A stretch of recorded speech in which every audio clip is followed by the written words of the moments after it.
Presiden Iran Masoud Pezeshkian melontarkan pernyataan yang langsung menyita perhatian. Ia menegaskan bahwa ancaman terhadap dirinya atau pejabat Iran lainnya tidak akan menggoyahkan negara. Menurutnya, jika satu orang disingkirkan, akan muncul banyak lainnya yang siap melanjutkan pemerintahan. Pesan itu disampaikan di hadapan akademisi dan tokoh masyarakat sebagai penegasan bahwa Iran tidak akan runtuh hanya karena tekanan atau ancaman militer. Nada serupa juga ditegaskan para pejabat tinggi Iran lainnya. Mereka menggambarkan bahwa sistem pemerintahan telah memiliki mekanisme hukum yang memastikan keberlanjutan kekuasaan. Intinya jelas bahwa perubahan rezim bukan sesuatu yang bisa dipaksakan dari luar. Pernyataan keras ini muncul di saat Presiden Amerika Serikat Donald Trump kembali menyinggung kemungkinan perubahan rezim sebagai sesuatu yang menurutnya akan menjadi hal terbaik bagi Iran. Retorika saling menekan inilah yang membuat situasi semakin sensitif.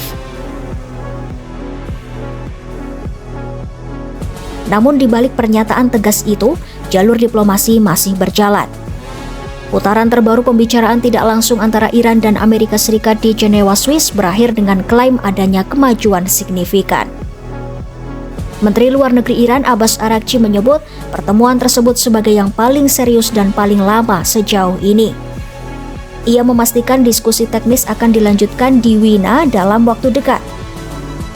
Mediator utama Menteri Luar Negeri Oman Badr bin Hamad Al-Busaidi menyampaikan bahwa kedua pihak akan berkonsultasi lebih dulu dengan pemerintah masing-masing sebelum kembali ke meja perundingan.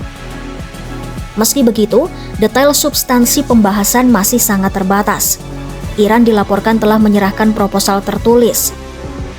Salah satu poin penting yang diyakini masuk dalam dokumen itu adalah pengenceran sebagian uranium yang diperkaya hingga 60% dengan tetap menyimpannya di dalam negeri.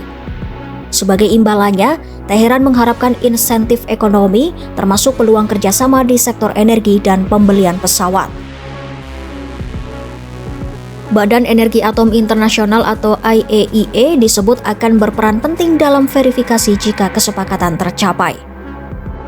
Dewan lembaga tersebut dijadwalkan bersidang awal Maret, bertepatan dengan tenggat yang sebelumnya disinggung Washington agar kemajuan nyata segera terlihat. Meski ada klaim kemajuan, belum ada kepastian apakah perbedaan mendasar bisa dijembatani. Sementara ancaman eskalasi tetap membayangi. Di dalam negeri Iran sendiri, dampak ketegangan ini terasa nyata. Sebagian warga mulai bersiap menghadapi kemungkinan terburuk. Pembelian bahan pokok dan perlengkapan darurat meningkat di sejumlah kota. Situasi ini terjadi saat ekonomi Iran sudah berada di bawah tekanan berat. Inflasi dilaporkan melampaui 60% dengan harga pangan melonjak tajam. Beberapa komoditas utama bahkan naik lebih dari 2 kali lipat dalam setahun terakhir. Nilai tukar rial juga terus melemah terhadap dolar Amerika Serikat. Presiden Pezeshkian mengakui tantangan sosial dan ekonomi yang ada. Ia menyebut tekanan eksternal dan sanksi berkepanjangan sebagai faktor yang memperparah kondisi. Dalam pesannya, ia menekankan pentingnya persatuan nasional untuk menghadapi tekanan tersebut.